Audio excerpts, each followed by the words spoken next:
महोदय, हजारों साल पुरानी हमारी देश की धर्म की एक पुरानी परंपरा रही है। ये परंपरा संवाद, चर्चा की रही है। एक गौरवशाली परंपरा है जो दर्शन ग्रंथों में, वेदों में, उपनिषदों में दिखती है। वाद विवाद और संवाद की हमारी पुरानी संस्कृति है। अलग अलग धर्मों में भी, इस्लाम में, सूफियों में, बौद्ध धर्म में, जैन धर्म में, सिख धर्म में भी ये वाद संवाद, ये चर्चा बहस, इसकी संस्कृति रही है। इसी परंपरा से उभरा हमारा स्वतंत्रता संग्राम। हमारा स्वतंत्रता संग्राम विश्व में एक अनोखा संग्राम था, एक अनोखी लड़ाई थी जो अहिंसा और सत्य पर आधारित थी। ये वाद संवाद की जो परंपरा है, इसको इस संग्राम ने आगे कैसे बढ़ाया? क्योंकि ये जो संग्राम था, ये जो लड़ाई थी हमारी आज़ादी के लिए, एक बेहद लोकतांत्रिक लड़ाई थी। इसमें देश के किसान, देश के जवान, देश के मजदूर, देश के अधिवक्ता, देश के बुद्धिजीवी, चाहे किसी भी जाति के हों, चाहे किसी भी धर्म के हों, चाहे किसी भी भाषा को बोलते हों, सब इस स्वतंत्रता संग्राम में शामिल हुए। सब ने हमारे देश की आज़ादी की लड़ाई लड़ी।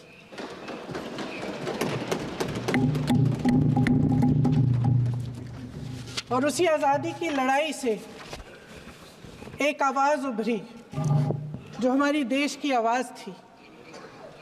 वो आवाज़ ही आज हमारा संविधान है। साहस की आवाज़ थी, हमारी आज़ादी की आवाज़ थी, और उसी की गूंज ने हमारे संविधान को लिखा और बनाया। ये सिर्फ एक दस्तावेज नहीं है। बाबा साहेब अम्बेडकर, मौलाना आज़ाद जी, राजगोपालाचारी जी और जवाहरलाल नेहरू जी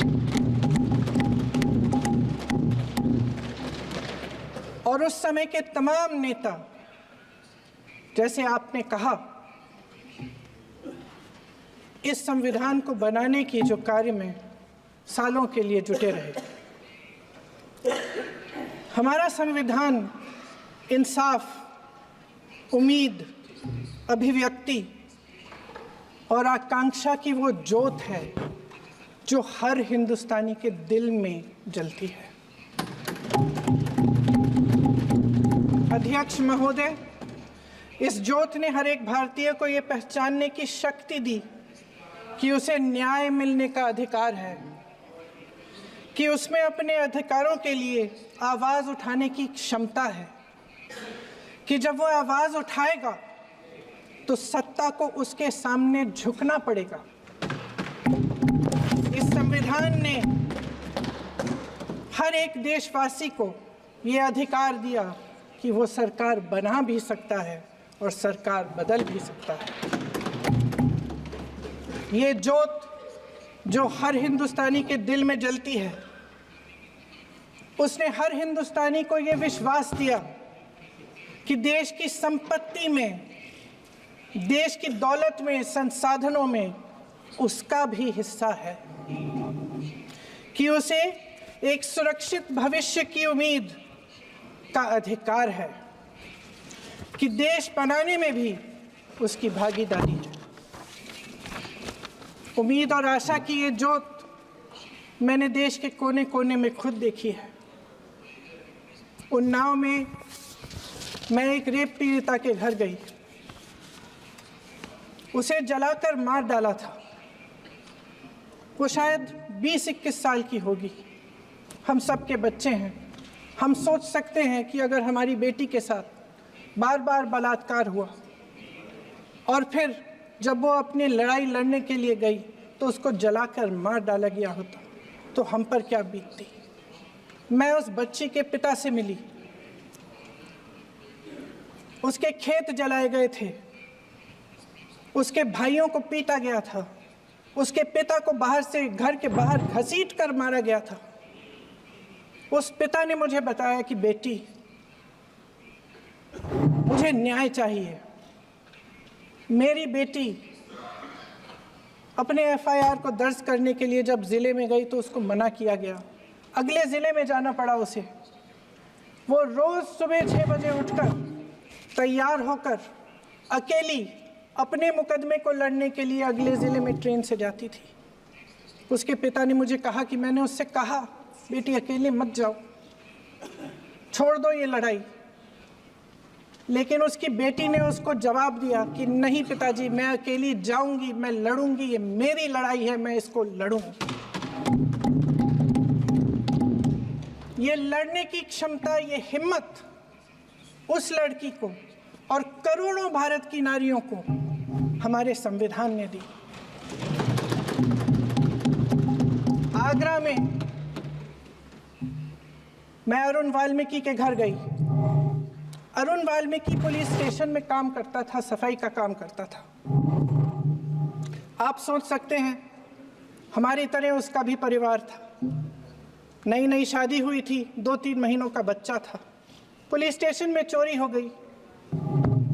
चोरी का इल्ज़ाम उस पर लगाया गया। उसके पूरे परिवार को उठाकर पुलिस स्टेशन में ले गए। आप हंस रहे हैं, लेकिन ये गंभीर बात है। और क्या गंभीर बात। शर्म करो, शर्म। अरुण वाल्मीकि को पीट पीट के मार डाला, उसकी बीवी को पीटा, उसके पिता के नाखून निकाले, उसके पूरे परिवार को पीटा गया।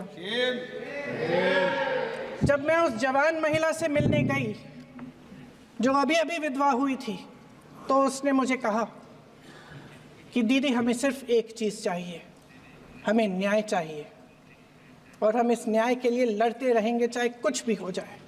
ये हिम्मत उस महिला को हमारे संविधान ने दी।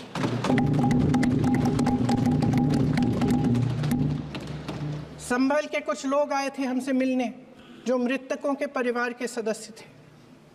उसमें 2 बच्चे थे, अदनान और उजैर। आप सुनिए। उसमें 2 बच्चे थे, अदनान और उजैर।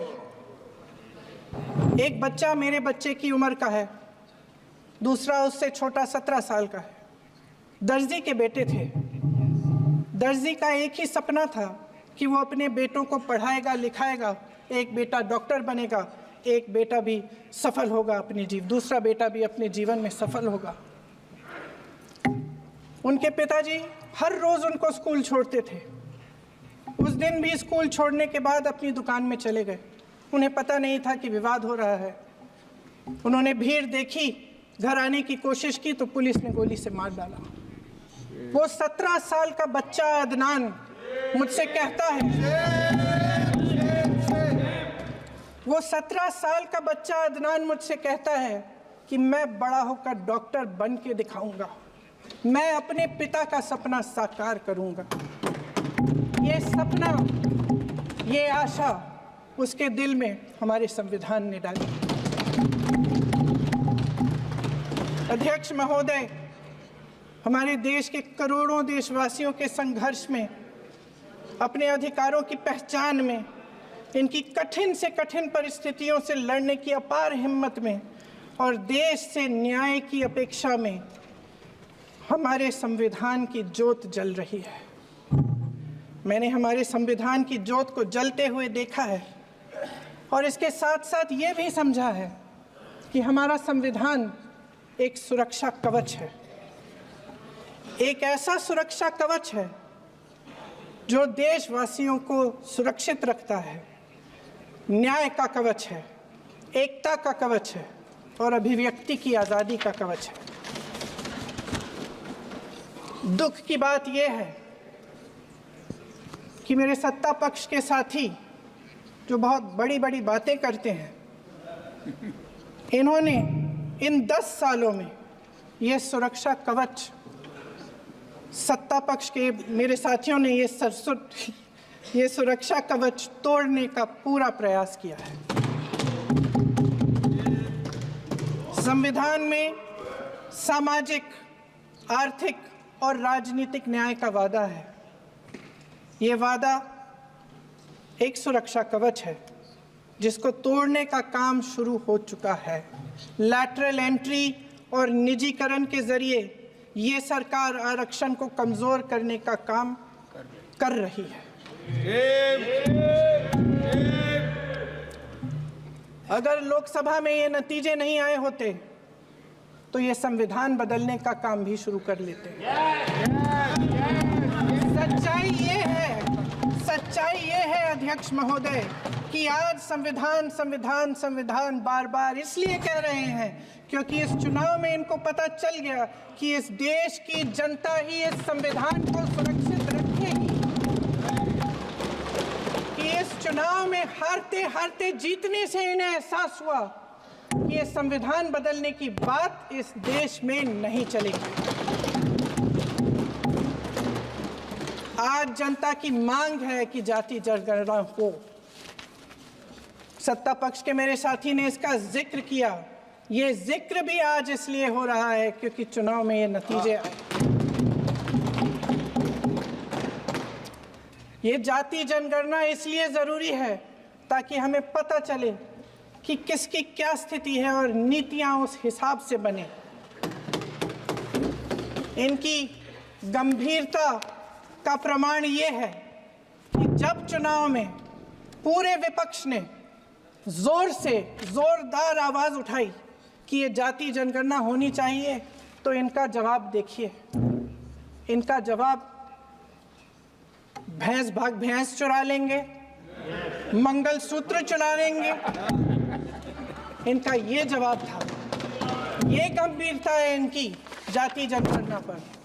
महोदय, हमारे संविधान ने आर्थिक न्याय की नींव डाली, किसानों, गरीबों और को जमीन बांटी, भूमि सुधार किया, जिसका नाम लेने से कभी कभी आप झिझकते हैं और कभी कभी उनका नाम धड़ाधड़ इस्तेमाल किया जाता है अपने आप को बचाने के लिए। उन्होंने HAL, BHEL, SAL, GAIL, ONGC, NTPC, railways, IIT, IIM, oil refinery, तमाम PSU बनाए। अध्यक्ष महोदय, उनका नाम पुस्तकों से मिटाया जा सकता है, उनका नाम भाषणों से मिटाया जा सकता है, लेकिन जो उनकी भूमिका रही इस देश की आज़ादी के लिए और इस देश के निर्माण के लिए, वो इस देश में से कभी मिटाया नहीं जा सकता।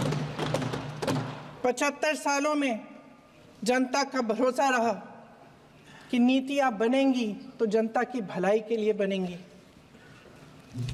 जल जंगल जमीन का अधिकार मिला आदिवासी भाई बहनों को। इंदिरा जी ने बैंकों का राष्ट्रीयकरण करवाया, खदानों का राष्ट्रीयकरण कराया। कांग्रेस और यूपीए की सरकारों में शिक्षा का, भोजन का अधिकार मिला। 75 सालों में जनता का भरोसा मिला। पहले संसद चलती थी तो जनता की उम्मीद होती थी कि सरकार महंगाई और बेरोजगारी पर चर्चा करेगी, कोई उपाय निकालेगी, कोई रास्ता निकालेगी। लोग मानते थे कि अगर कोई नई आर्थिक नीति बनेगी तो देश की अर्थव्यवस्था को मजबूत बनाने के लिए बनेगी, तो भारतीय बाजार को मजबूत बनाने के लिए बनेगी, उनके भविष्य को मजबूत बनाने के लिए बनेगी। किसान और आदिवासी भाई बहन भरोसा करते थे कि यदि जमीन के कानून में संशोधन होगा तो उन्हीं की भलाई के लिए होगा। आप नारी शक्ति की बात करते हैं। आज चुनाव की वजह से शायद इतनी बातचीत हो रही है नारी शक्ति के बारे में, क्योंकि हमारे संविधान ने महिलाओं को यह अधिकार दिया, उनकी शक्ति को परिवर्तित किया वोट में। और आज आपको पहचानना पड़ रहा है कि महिलाओं के बिना, कि नारी शक्ति के बिना ये सरकारें नहीं बन सकती हैं। इसीलिए आज आप नारी शक्ति की बातें दोहरा रहे हैं। जो आप नारी शक्ति का अधिनियम लाए हैं उसको लागू क्यों नहीं करते? वो 10 साल बाद लागू क्यों होगा? क्या आज की नारी 10 साल इंतजार करेगी उसके लागू करने के लिए? क्या बात है, क्या बात है।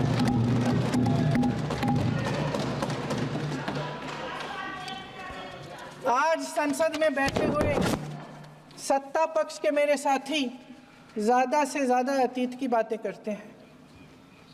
1921 में क्या हुआ, कब हुआ, नेहरू जी ने क्या किया। अरे वर्तमान की बात करिए, देश को बताइए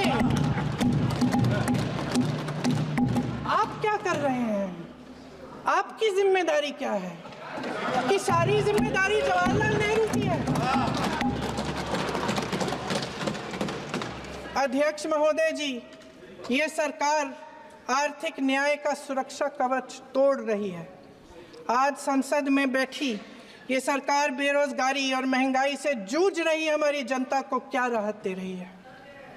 कृषि के कानून भी बड़े बड़े उद्योगपतियों के लिए बन रहे हैं। सही एमएसपी को छोड़िए, डीएपी तक नहीं मिल रहा है।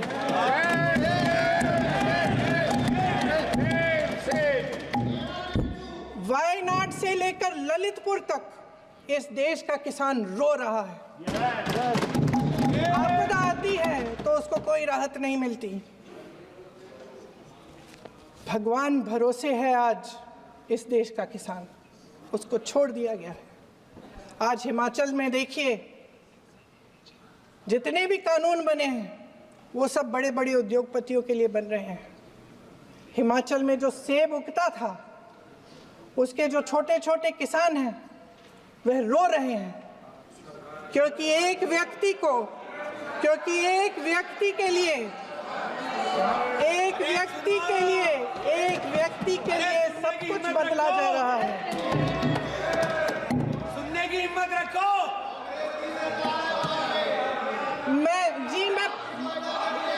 अध्यक्ष महोदय जी,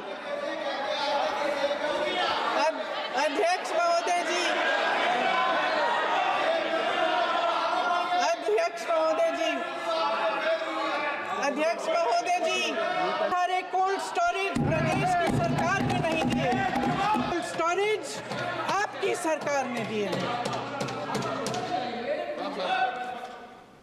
देश देख रहा है कि एक व्यक्ति को बचाने के लिए 142 करोड़ देश की जनता को नकारा जा रहा है। सारे बिजनेस, सारे संसाधन, सारी दौलत, सारे मौके एक ही व्यक्ति को सौंपे जा रहे हैं। सारे बंदरगाह, एयरपोर्ट्स, सड़कें, रेलवे का काम, कारखाने, खदाने, सरकारी कंपनियां सिर्फ एक व्यक्ति को दी जा रही है। जनता के मन में हमेशा ये विश्वास होता था कि अगर कुछ नहीं है तो संविधान हमारी सुरक्षा करेगा, मगर आज आम लोगों के बीच ये धारणा बनती चली जा रही है कि सरकार सिर्फ मुनाफे के लिए चल रही है। देश में बहुत तेजी से गैर बराबरी बढ़ रही है। जो गरीब है वो और गरीब हो रहा है, जो अमीर है वो और अमीर हो रहा है। इस सरकार ने आर्थिक न्याय की भी सुरक्षा कवच तोड़ दिया है। राजनीतिक न्याय की जब बात होती है, मेरे सत्ता पक्ष के साथी आज खड़े हुए और तमाम गिनती करने लग गए कि ऐसा हुआ वैसा हुआ, 1975 में जो हुआ। तो सीख लीजिए ना, आप भी सीख लीजिए, आप भी अपनी गलतियों के लिए माफी मांग लीजिए। आप भी बैलेट पे चुनाव कर लीजिए, दूध का दूध, पानी का पानी हो जाएगा। आप राजनीतिक न्याय की बात करते हैं, सरकारों को पैसों के बल पर गिरा देते हैं।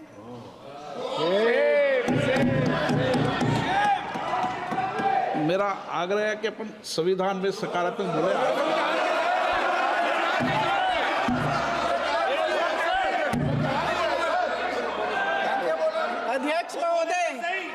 अध्यक्ष महोदय, सत्ता पक्ष के हमारे साथी ने एक उदाहरण दिया उत्तर प्रदेश की सरकार का, तो मैं भी एक उदाहरण दे देती हूँ महाराष्ट्र की सरकार का। मैं भी एक उदाहरण दे देती हूँ हिमाचल की सरकार को तोड़ने की कोशिश किसने की, पैसों के बल पे की, गोवा की सरकार। तमाम उदाहरण राजस्थान की। क्या ये सरकारें जनता ने नहीं चुनी थी? क्या संविधान इन पर लागू नहीं था? पूरी देश की जनता जानती है कि इनका हंसती है, जानती है कि इनके यहाँ तो वॉशिंग मशीन है।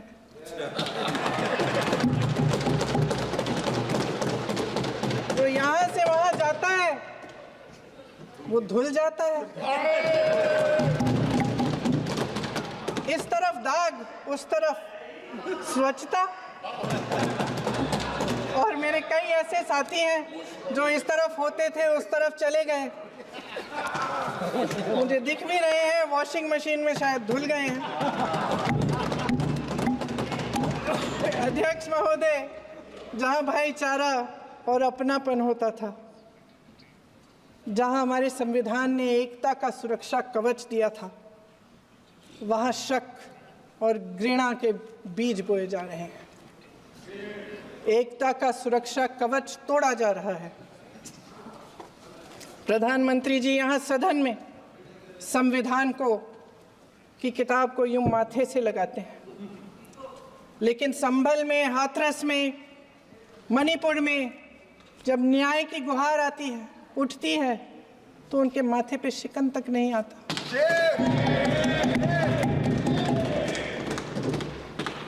शायद समझ नहीं पाए हैं कि भारत का संविधान संघ का विधान नहीं है।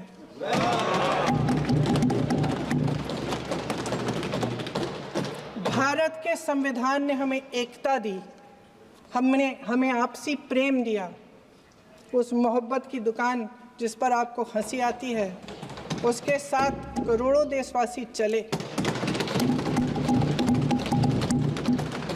करोड़ों देशवासियों के दिल में एक दूसरे के लिए प्रेम है, घृणा नहीं है।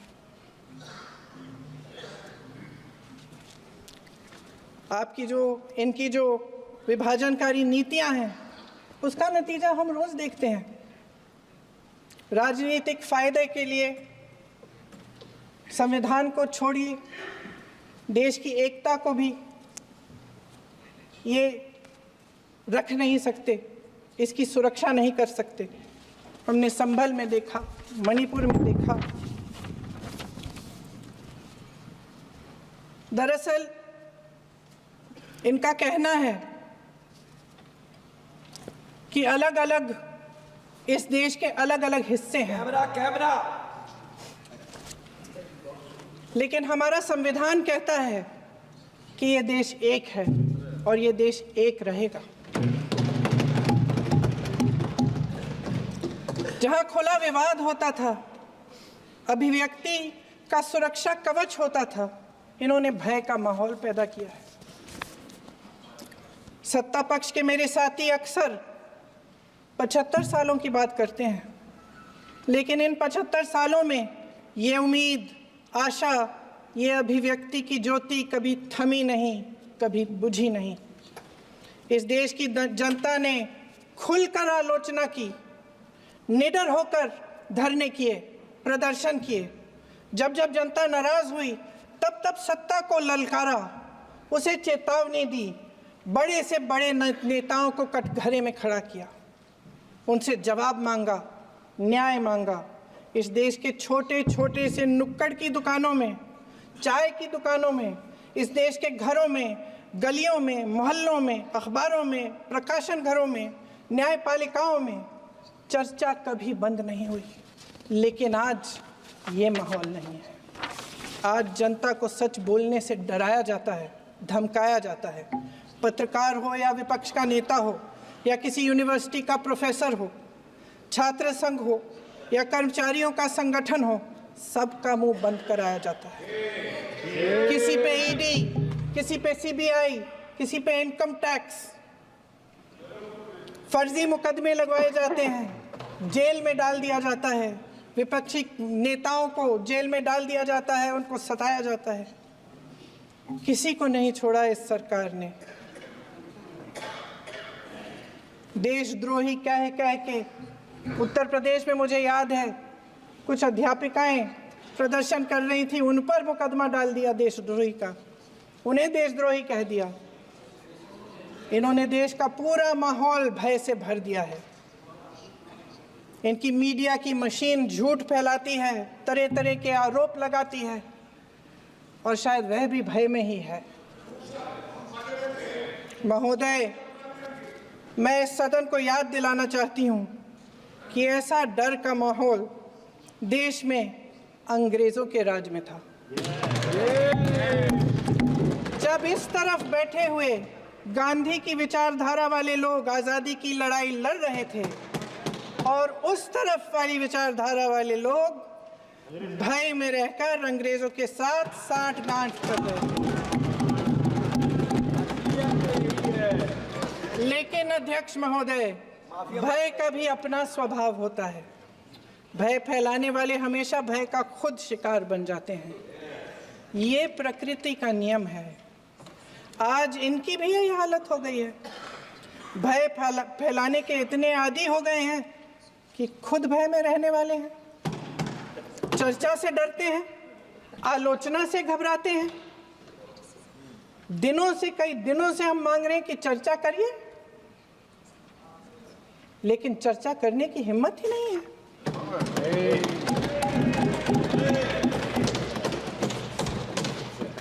एक कहानी होती थी अध्यक्ष महोदय, शायद बचपन में आपने भी सुनी होगी। राजा भेष बदलकर बाजार में आलोचना सुनने जाता था।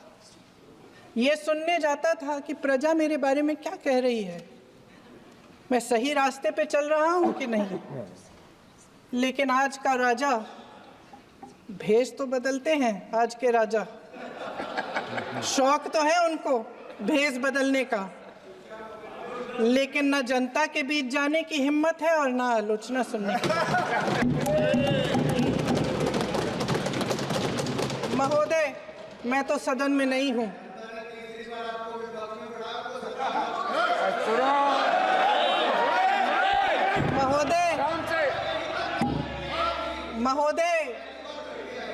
महोदय, जनता में बहुत विवेक है, ये सही है।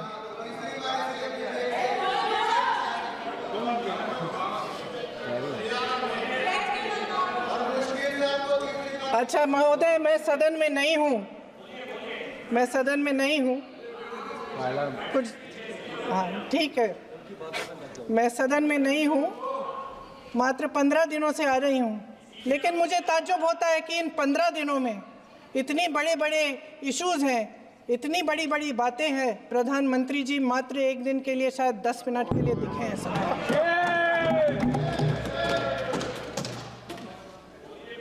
बात यह है अध्यक्ष महोदय जी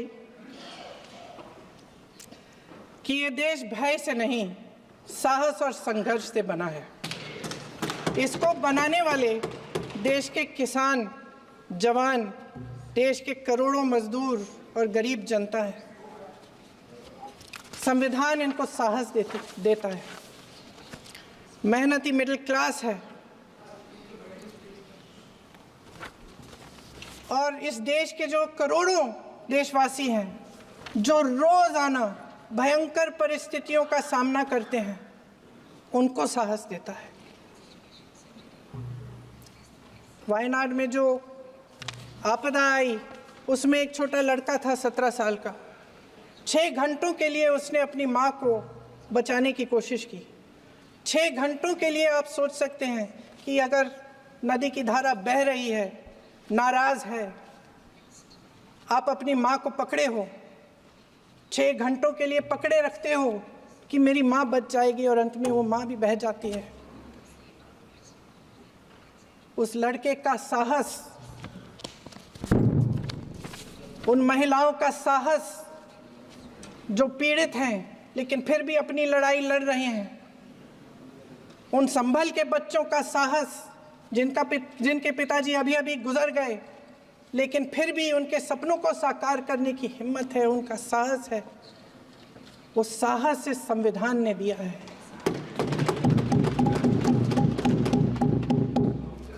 वो आत्मविश्वास इस संविधान ने दिया है। ये देश भय से नहीं चल सकता, ये देश साहस से ही चलेगा।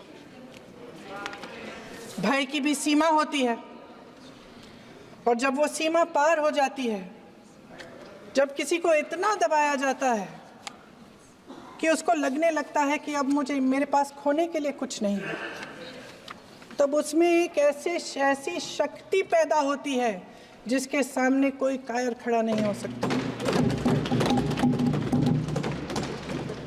ये देश कायरों के हाथों में ज़्यादा देर तक कभी नहीं रहा है।